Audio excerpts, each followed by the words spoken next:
Shalom pemirsa Mimbar Kristen Kementerian Agama, saudara umat Kristen dimanapun saudara berada. Bersama dengan kami kembali Mimbar Kristen Kementerian Agama edisi hari Minggu tanggal 26 Juli tahun 2020 berada di Gereja Sidang Jemaat Allah Bethlehem, Kota Bogor. Kami ingin melayani pada hari ini. Saksikan dan ikutilah. Shalom jemaat terkasih, pemirsa Mimbar Kristen Kementerian Agama dan seluruh umat Kristen di Indonesia. Kita akan mulai ibadah ini. Mari sebelum ibadah kita bersatu di dalam doa. Kami mengucap syukur ya Bapak, terima kasih untuk kasih karunia-Mu hari ini ya Tuhan. Kami masih bisa beribadah bersekutu bersama Tuhan. Walaupun melalui online, tapi kami percaya Bapak Engkau ada di tengah-tengah kami. Karena pada saat kami memuji dan menyembah Tuhan, kesembuhan terjadi, pemulihan terjadi. Terima kasih Bapa, di dalam nama Bapa, Putra, Roh Kudus, Tuhan kami, Yesus Kristus. Haleluya. Amin.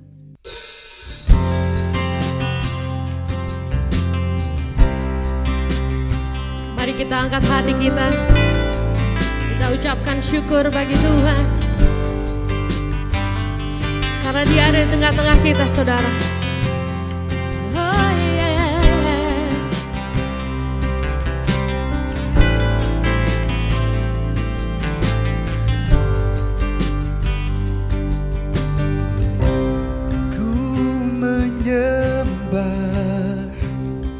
Dalam kudus hadirat-Mu,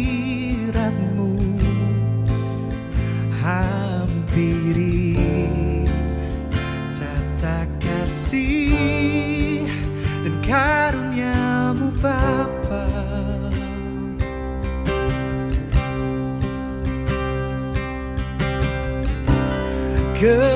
Kekuatanku hanya dalam hadirat-Mu, Yesusku. Hanya Kaulah segalanya.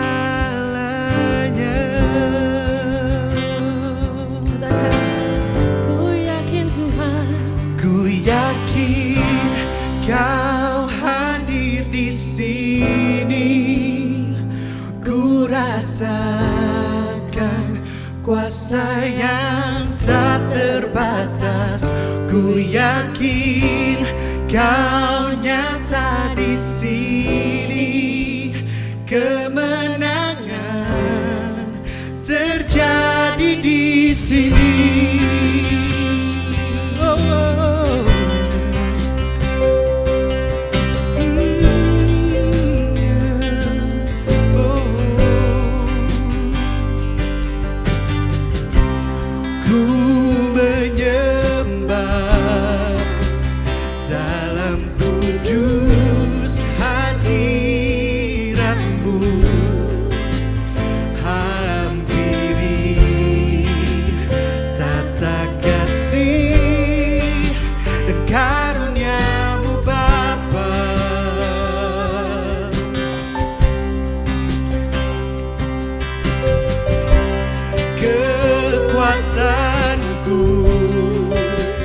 Hanya dalam hati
Salam sejahtera, shalom Bapak dan Ibu, saudara-saudara pemirsa Mimbar Kristen Kementerian Agama dan umat Kristen di seluruh Indonesia. Senang bisa bertemu kembali dalam kebaktian kali ini dan Bapak dan Ibu dan saudara-saudara sekalian, firman Tuhan kali ini berjudul Tune In. Atau kalau dalam bahasa Indonesia mungkin saya bisa terjemahkan menjadi pada nada atau pada gelombang yang tepat. Tune in begitu ya saudara-saudara. Saya akan mulai dengan satu peristiwa yang terjadi di zaman telegraf. Nah, apa itu telegraf? Ada caption yang saya munculkan supaya kita kembali bisa mengingat hal itu. Salah satu komunikasi tercepat pada zamannya saudara-saudara. Jadi ada seorang anak muda yang mendaftar untuk menjadi operator dari kode Morse atau Morse.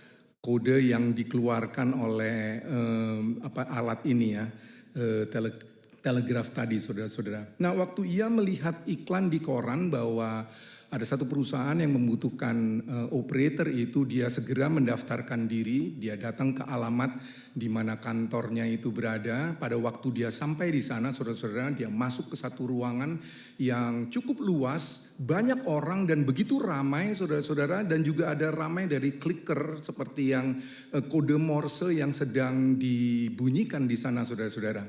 Lalu di sebelah kanannya ada resepsionis. Di situ dikatakan agar para pelamar mengisi formulir dan menunggu di satu ruangan. Dan pemuda ini cepat mengambil formulir, dia mengisi dan dia datang ke ruangan tunggu. Ternyata di sana sudah ada 7 orang yang menunggu saudara-saudara. Tidak lama kemudian pemuda ini tiba-tiba berdiri. Lalu dia pergi dan masuk ke ruang di mana tempat wawancara itu akan dilakukan. Tentu saja pemuda-pemuda yang lain yang 7 ini merasa heran, loh. Kok seperti ini? Kok tiba-tiba dia keluar, pergi dan langsung masuk ke ruang wawancara itu. Dan mulai ngedumel, mulai marah dan sebagainya saudara-saudara. Singkat cerita tidak beberapa lama kemudian pemimpin kantor keluar bersama dengan pemuda ini dan datang kepada 7 pemuda yang lain yang tengah menunggu dan mengatakan terima kasih bapak-bapak atau saudara-saudara sudah menunggu dan sudah datang untuk melamar. Tapi saya ingin memberitahukan kepada saudara-saudara sekalian bahwa kami telah menerima seorang operator kode Morse atau Morse yang kami butuhkan. Saudara tahu apa yang terjadi? Tentu saja ke-7 orang tadi menjadi seperti mulai ada sikap mau marah dan memang marah saudara-saudara. Bahkan ada satu orang yang berdiri dan mengatakan ini tidak adil. Kenapa kok kami yang lebih dahulu ada di sini, kami yang menunggu dari tadi, tiba-tiba pemuda ini datang belakangan, dia datang ke ruang wawancara dan dia yang diterima. Lalu kepala kantor ini atau pemimpin kantor ini mengatakan begini, benar bahwa saudara-saudara telah datang lebih dulu. Tetapi berkali-kali sebenarnya kami memanggil saudara dengan kode Morse yang ada di sini. Saudara-saudara tidak datang. Tetapi pemuda ini pada waktu dia mendengarkan kode Morse itu dia berdiri dan dia datang ke ruang wawancara. Nah saudara-saudara sekalian, kenapa saya ceritakan hal ini saudara-saudara? Karena ini dapat menggambarkan dari satu firman Tuhan yang ditulis oleh Yohanes di Yohanes 8 ayat 47 yang menjadi dasar dari firman Tuhan yang pagi hari ini atau saat ini kita akan renungkan bersama. Mengatakan seperti ini saudara-saudara, Yohanes 8 ayat 47. Barang siapa berasal dari Allah, ia mendengar firman Allah. Itulah sebabnya kamu tidak mendengarkannya, karena kamu tidak berasal dari Allah. Inilah yang terjadi dewasa ini Bapak dan Ibu dan saudara-saudara. Orang percaya, punya kesibukan, hiruk pikuk dengan keramaian dan kesibukan mereka dewasa ini. Tidak salah, tentu saja tidak salah. Kita semuanya memiliki kesibukan masing-masing saudara-saudara. Banyak di antara orang percaya yang mengaku anak Tuhan juga sibuk setengah mati ini dan itu. Namun di tengah-tengah kesibukan itu, seringkali Tuhan masih memanggil. Seringkali Tuhan masih ingin berbicara kepada kita saudara-saudara. Tetapi masalahnya seperti 7 orang tadi, kita tidak mengenal. Atau seperti yang Yohanes katakan, kita tidak berasal dari Allah saudara-saudara. Padahal sebenarnya yang membutuhkan untuk mendengar suara Tuhan, yang membutuhkan untuk mendengar suara Allah adalah kita. Kita membutuhkan suara itu. Seringkali kita mengatakan, di mana Tuhan? Di mana Allah? Kita ingin mendengarkan suara itu saudara-saudara. Lalu kita mulai bertanya-tanya, bagaimana saya bisa mendengar suara Allah begitu. Bagaimana saya bisa berada pada nada atau bagaimana saya bisa berada pada gelombang yang tepat dari suara Allah? Bagaimana saya bisa tune in? Nah, saudara-saudara, saya teringat akan cerita Samuel di dalam 1 Samuel 3 ayat 1 sampai 21 kalau saya tidak salah, saudara-saudara.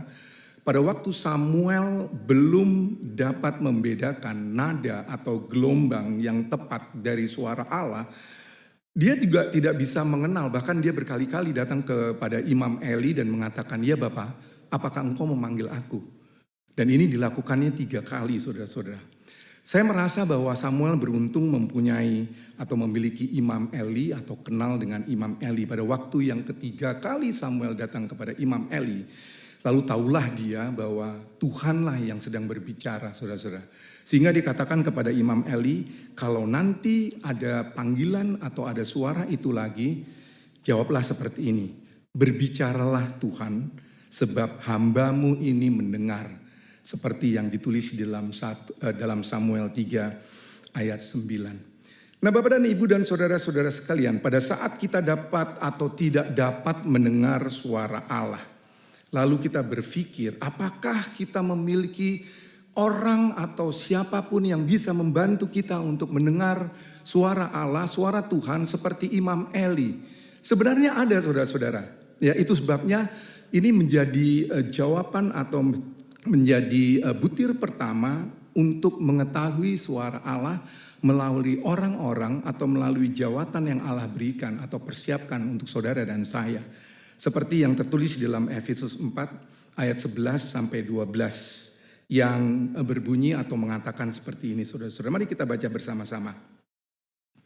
Dan ialah yang memberikan baik rasul-rasul maupun nabi-nabi, baik pemberita-pemberita Injil maupun gembala-gembala dan pengajar-pengajar untuk memperlengkapi orang-orang kudus bagi pekerjaan pelayanan, bagi pembangunan tubuh Kristus. Jadi para rasul, para nabi, para pemberita Injil, para gembala, para pengajar, mereka seperti seperti Imam Eli untuk kita, saudara-saudara. Mungkin kita akan sulit untuk mendapatkan atau bertemu dengan rasul dan nabi pada hari-hari ini, saudara-saudara. Tapi bukankah ada pemberita Injil? Bukankah ada gembala saudara? Bukankah ada para pengajar? Dan inilah orang-orang yang saya katakan tadi seperti Imam Eli. Yang kedua, saudara-saudara, Allah berbicara juga melalui media yang lain, saudara-saudara. Seperti kalau kita mau tune in itu ada transistor. Kalau kita mau mendengarkan sesuatu suara dan kita mau mendengar langsung ada headphone. Kita katakan saja sebagai holy headphone begitu, saudara-saudara ya. Atau telegraf tadi, saudara-saudara. Nah, alat itu atau media itu di dalam Allah berbicara adalah firman Allah yang hidup itu sendiri, saudara-saudara. Sebagaimana tertulis di dalam Mazmur 119 ayat 104 sampai 105 yang mengatakan seperti ini. Aku beroleh pengertian dari titah-titahmu, dari titah-titah Tuhan. Itulah sebabnya aku benci segala jalan dusta. Perhatikan yang ayat 105, ini satu ayat yang sangat terkenal. Firman-Mu itu pelita bagi kakiku dan terang bagi jalanku. Yang ketiga, saudara-saudara, Allah juga berbicara melalui Roh Kudus-Nya. Seperti yang tertulis di dalam Roma 8 ayat 16 yang mengatakan seperti ini. Roh itu bersaksi bersama-sama dengan roh kita. Jadi ada Roh Kudus, saudara-saudara, bahwa kita adalah anak-anak Allah. Seringkali kita harus tune in kembali hati kita, karena kita harus tune in dengan roh yang ada di dalam hati kita. Yang keempat, Allah juga berbicara dalam suara hati kita, saudara-saudara. Saudara mengatakan gini, Pastor Indra, kadang-kadang ada seperti suara hati. Saya ingin membedakan apakah itu suara saya sendiri atau suara Tuhan atau suara Allah. Perbedaannya adalah suara hati kita apabila dia sudah berada bersama dengan suara Roh Kudus, saudara-saudara, maka saudara bisa pastikan bahwa itu suara Tuhan. Seperti yang tertulis di dalam Roma 9 ayat 1 yang mengatakan seperti ini. Aku mengatakan kebenaran dalam Kristus. Aku tidak berdusta. Suara hatiku turut bersaksi dalam Roh Kudus. Dan yang terakhir, saudara-saudara, Tuhan berbicara melalui suara otoritasnya dan kembali otoritasnya itu melalui kuasa Roh Kudus. Ya, seperti pada waktu Petrus sedang mendapatkan sesuatu penglihatan, tertulis di dalam Kisah Para Rasul 10 ayat 19 sampai 20 mengatakan seperti ini. Dan ketika Petrus sedang berpikir tentang penglihatan itu, berkatalah Roh, ada 3 orang mencari engkau, bangunlah, turunlah ke bawah, dan berangkatlah bersama-sama dengan mereka. Jangan bimbang, sebab aku yang menyuruh mereka kemari. Jadi ada otoritas daripada Tuhan, saudara-saudara. Nah, Bapak dan Ibu dan saudara-saudara sekalian, saya ingin mengatakan seperti ini. Sebenarnya kita ini memiliki dalam tanda petik kemewahan, jalan, dan fasilitas untuk mengenal suara Tuhan. Kita tidak perlu mengandalkan kekuatan kita sendiri. Tetapi kuncinya memang kita perlu mengenal suara Tuhan. Tentu saudara dan saya tidak mau seperti 7 orang pencari pekerja itu membutuhkan pekerjaan, tetapi akhirnya tidak dapat pekerjaan itu karena dia tidak mengenal suara atau tidak mengetahui suara justru pada waktu dia sedang dipanggil, saudara-saudara. Oleh karenanya pada pagi hari ini atau pada kesempatan hari ini, mari kita kembali tune in dengan suara Tuhan. Tune in dengan suara Allah yang menjadi milik kita, saudara-saudara. Di dalam Yohanes 10 ayat 3 sampai 4 mengatakan seperti ini. Untuk dia penjaga membuka pintu dan domba-dombanya mendengarkan suaranya dan dia memanggil domba-dombanya masing-masing menurut namanya dan menuntun keluar. Perhatikan ayat 4. Jika semua dombanya telah dibawanya keluar, ia berjalan di depan mereka dan domba-domba itu mengikut dia karena mereka mengenal suaranya. Bapak dan Ibu dan saudara-saudara, kiranya firman Tuhan ini akan memberkati kita semua. Mari kita tundukkan kepala, kita akhiri firman Tuhan ini dengan berdoa dan sekaligus kita akan melakukan doa syafaat. Mari kita tundukkan kepala dan kita berdoa. Terima kasih Bapa di sorga, Tuhan Yesus Kristus dan Roh Kudus, firman-Mu telah menerangi kehidupan kami pada hari ini. Kami berdoa agar kami dapat menerapkan firman-Mu, sehingga kami akan mengenal Engkau lebih dekat lagi, dan kehidupan kami akan diberkati dan juga menjadi berkat untuk banyak orang. Bapa kami yang di sorga, berkati gereja kami, berkati gereja-Mu, berkati para hamba Tuhan dan umat Kristen di seluruh Indonesia. Lindungilah kami dan berikanlah kami damai sejahtera. Kami juga berdoa untuk bangsa dan negara ini. Tuhan, tolonglah kami terutama pada hari-hari ini agar pandemi corona yang terjadi di mana-mana akan dapat segera diatasi. Kami mendoakan pemerintah dan negara kami. Kami berdoa untuk Bapak Presiden Joko Widodo, Bapak Wakil Presiden Ma'ruf Amin, serta para menteri kabinet, jajaran pemerintah pusat dan daerah, aparat keamanan TNI dan Polri.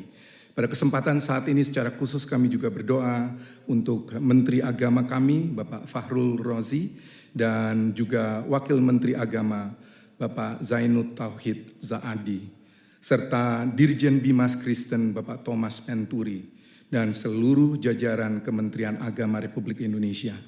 Berkatilah mereka semua agar mereka dapat bekerja dengan baik dalam lindungan kasih karunia Tuhan.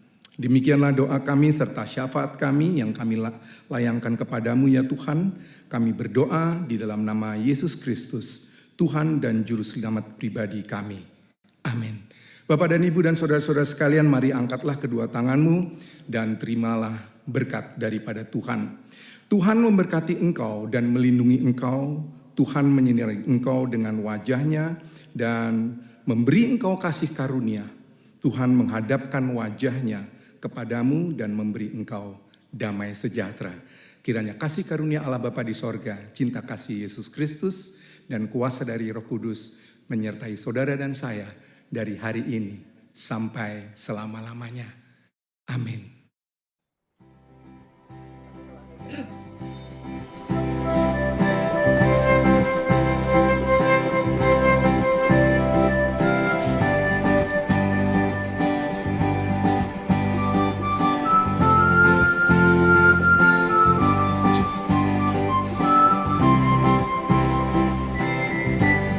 Apalah arti ibadahmu kepada Tuhan?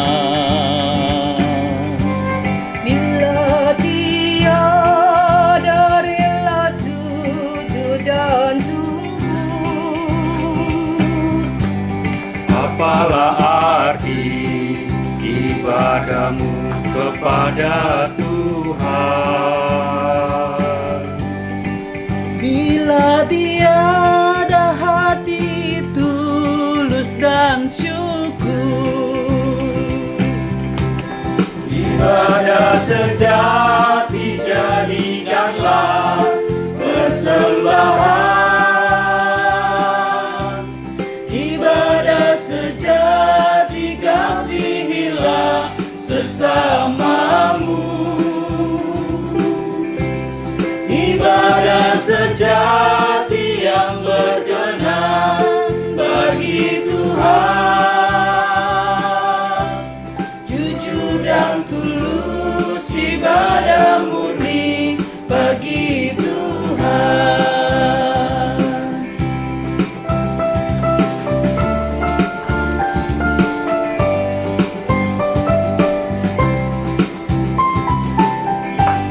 Marilah ikut melayani orang berkeluh, agar iman tetap kuat serta teguh. Itulah tugas pelayanan juga panggilan, persembahan yang berkenan bagi Tuhan. Ibadah sejati jadikanlah persembahan. Ibadah sejati kasihilah sesamamu. Ibadah sejati yang berkenan bagi Tuhan. Jujur dan tulus ibadah murni bagi Tuhan. Jujur dan tulus ibadah murni bagi Tuhan. Jujur dan tulus ibadah murni bagi Tuhan.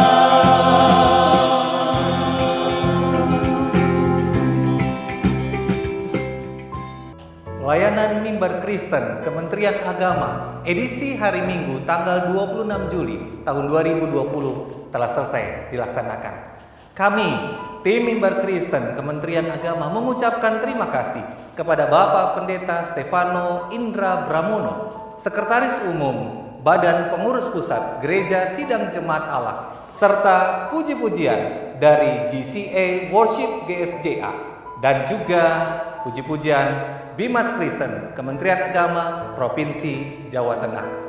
Biarlah pelayanan pada hari ini menjadikan kita dimampukan Tuhan dalam pengharapan. Mari kita terapkan protokol kesehatan dalam hidup bergereja dan juga berjemaat dalam kehidupan saudara umat Kristen dimanapun saudara berada. Sama seperti GSJA Bethlehem Kota Bogor yang mempersiapkan pelayanan mereka dengan tetap mematuhi protokol kesehatan, menjaga jarak, dan menggunakan masker, serta mencuci tangan dengan sabun atau hand sanitizer. Tetap kunjungi website kami, YouTube kami, dan Instagram kami. Subscribe, komentar saudara, membawa semangat yang baru bagi pelayanan kami, tim Mimbar Kristen Kementerian Agama. Jangan lupa, nantikan edisi Mimbar Kristen hari Minggu tanggal 2 Agustus tahun 2020. Tuhan Yesus memberkati.